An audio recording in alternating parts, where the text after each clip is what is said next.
Nice and warm in here. Got the wood stove raging, burning up garbage and cardboard and parts of my waterbed when I renovated my bedroom.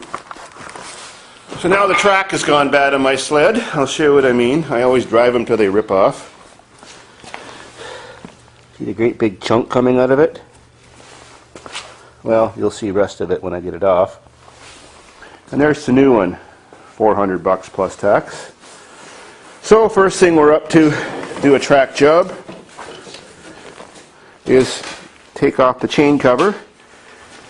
And of course have a tray to catch the ooh and the goo that's going to run out of there, the gear oil. This has got the 500 engine in it, not the 440. I put an old-fashioned 1981 engine in this 1989, what is this now? It's a 1998 sled with a custom-made exhaust, modified from a couple different pipes. Goes a lot better now. So, in a second I'll be hanging her up by the rear and working underneath and getting the undercarriage off as soon as I get that oil drained out and the chain off.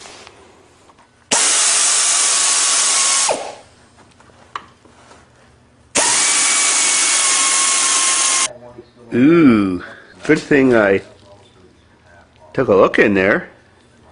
I guess we did a few too many pond crosses and some water somehow got in my gearbox. But she's still okay.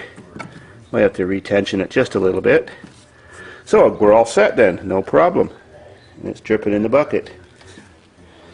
Now to get the chain off, you just take those nuts off. That's no big deal. Now getting those well-lubed nuts off was totally easy, so now just have to slide everything off. Done. Too easy. Now, let's get this thing up.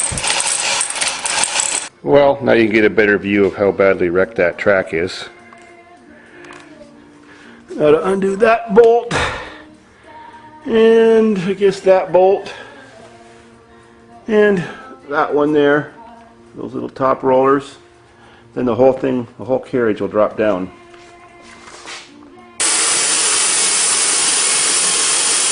Well, now the track is completely hanging on the floor. The only thing holding it on is the main cog drive shaft right there. So to make life easier, I'm just going to take a knife and slash the track in half, get it off, and then it's easier to get that shaft out. Of course, the hardest part of doing this job is putting it back together, that's for sure, especially if you're all alone. Done. Well, now just to check all the rollers. Not good. Not good. Oh, that one's okay. That one sounds like shit.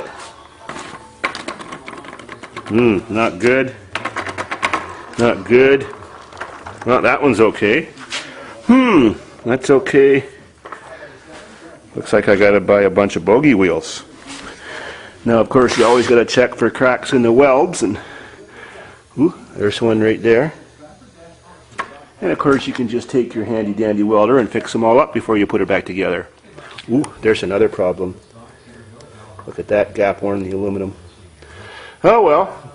Now to peel off the track, check the sliders. That doesn't look too good there. May need more work than I thought. Oh well, not going to go riding again until Saturday, and it's only Tuesday.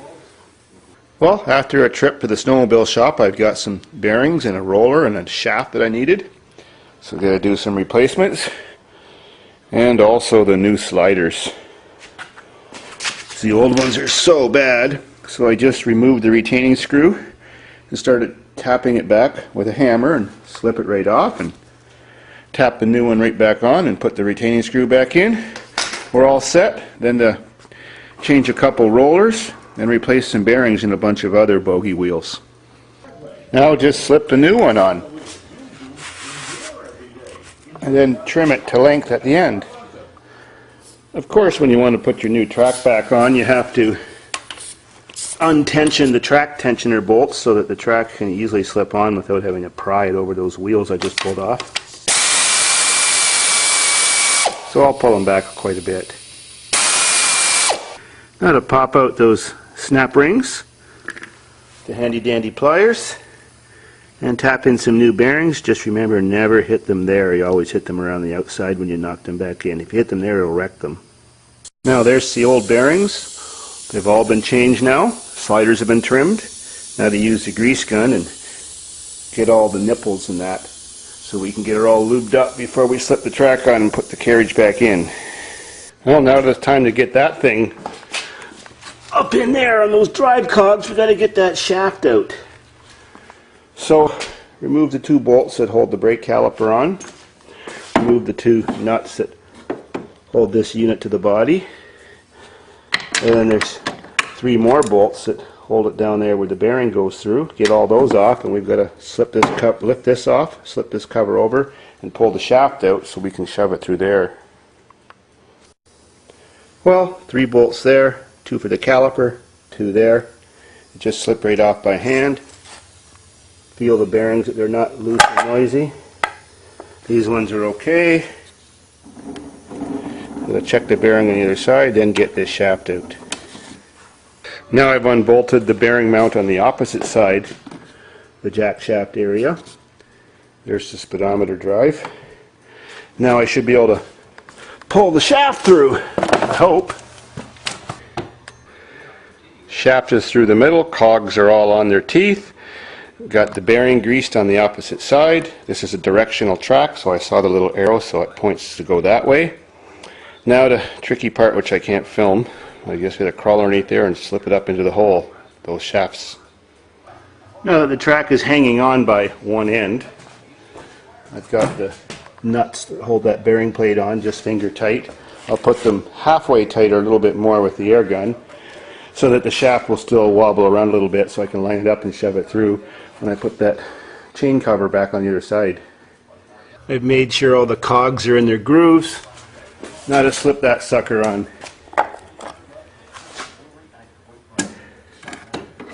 Now to just tighten everything up.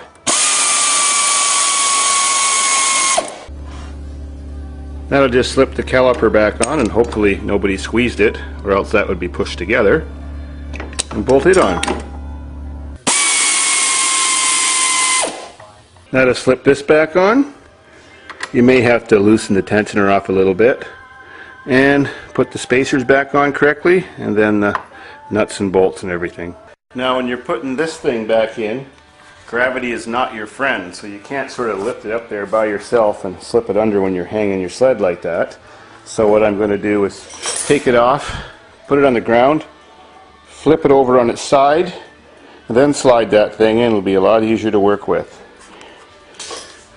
I've got all that stuff bolted back on, and just got to clean the old cover off and seal her up and refill her with oil and slip that thing in, and we're all done.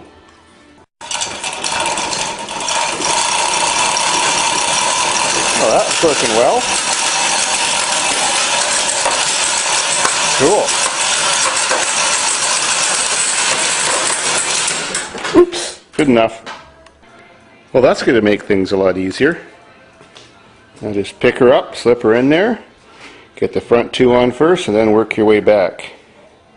Make sure you don't lose these little collars that go in there. Now I've got that all set in. Got 1 bolt started, the front most important one. Now I'll start this little upper roller shaft next, and then I'll have to get the 2 front, that bolt and that bolt in from the other side. And then those ones, and then that's it, just tension the belt. Cool. Or chack. Now all by myself, she's all on. Last thing left to do is just tighten up these 2 adjuster screws, and then tighten up the nuts at both sides so it clamps it onto the rails. And when you hang the sled in the air, it should hang down about 1/2 to 3/4 of an inch between the track and the sliders if you've got it adjusted right. And then after just a short while driving, you should adjust it more. It stretches a little bit. Finish this all off. Minivans are very useful things. They can fit big snowmobiles. It's just a little bit difficult lifting it in. So now we're off to the farm to try out the new track. Sweet. Saturday morning, December 18th or something like that. A week ahead of Christmas. Well, now with a little help from the Chevyac, we're ready to get this sucker out. The only problem is it takes 2 people because This van isn't as high as my blue van that I brought it home in and the windshield's catching, so I got to stand inside and put some weight on that and bend it down while this guy drives slowly forward. And then when we'll do the last part by hand. Alright, let me climb in the door and fire this puppy up. Okay, slam that puppy and drive and let's rock. Faster! Oh, we're all set. Now let's ride.